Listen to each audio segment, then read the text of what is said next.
Merci Marc. Je vois le drapeau partout, mais je ne connais pas grand-chose à son sujet, ni au portrait du roi ou de la reine sur nos billets. C'est un peu déroutant. Vous n'êtes pas seul, Anya. Même de nombreux Canadiens ne connaissent pas toute l'histoire derrière nos symboles. Ces symboles sont comme les photos de famille d'un pays. Ils nous montrent d'où nous venons et qui nous sommes. Commençons ici même, sur la colline du Parlement, le cœur de notre gouvernement et une vitrine de notre identité nationale. Aujourd'hui, nous allons explorer pourquoi le Canada est une monarchie constitutionnelle et ce que cela signifie pour nous. Donc, c'est plus que de simples leçons d'histoire. Il s'agit de comprendre le Canada d'aujourd'hui.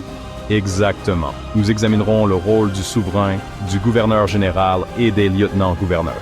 Nous plongerons également dans l'histoire de nos drapeaux, en commençant par la feuille d'érable et aborderons le drapeau royal de l'Union, qui reflète notre passé colonial. Chaque symbole révèle quelque chose sur le caractère canadien, notre respect des traditions, notre acceptation de la diversité et notre fierté de nos identités régionales. Au final, vous verrez ces drapeaux et symboles non pas comme des décorations, mais comme des fils dans le tissu du Canada. Ils vous appartiennent désormais à vous aussi, en tant que nouveaux Canadiens. Je suis impatiente d'apprendre. Par où commençons-nous? Commençons ce voyage ensemble et découvrons les significations tissées dans notre tapisserie nationale. Transition de scène. La colline du Parlement apparaît progressivement, les drapeaux flottent au vent. Notre premier arrêt, comprendre la couronne au Canada. La musique monte, la caméra fait un panoramique sur les édifices du Parlement. Allons-y. Que signifie le fait que le Canada est une monarchie constitutionnelle? Cela signifie que nous sommes gouvernés par notre propre constitution et notre Parlement, mais notre chef d'État est le souverain, le roi ou la reine. La couronne représente la continuité de l'État, au-dessus de la politique.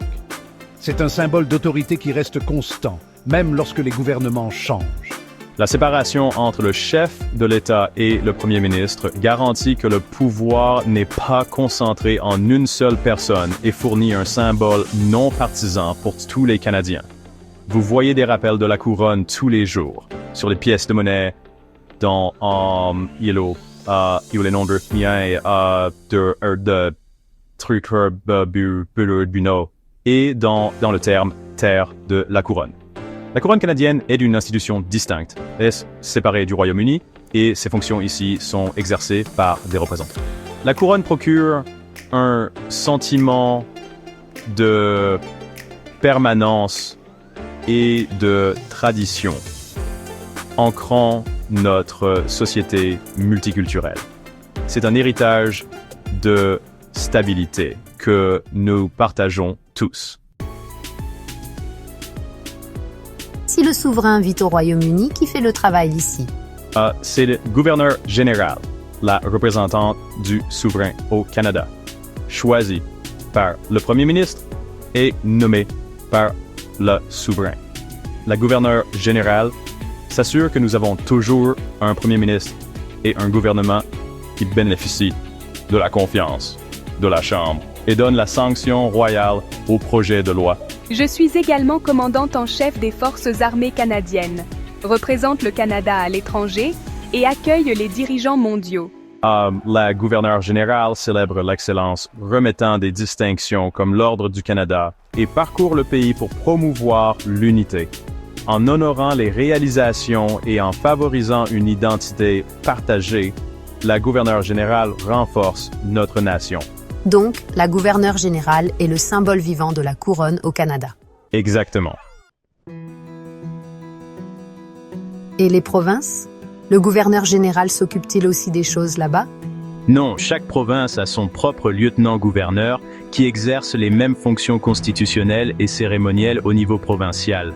Le lieutenant-gouverneur s'assure que la province a toujours un premier ministre et un gouvernement qui a la confiance de la législature et donne la sanction royale aux projets de loi provinciaux.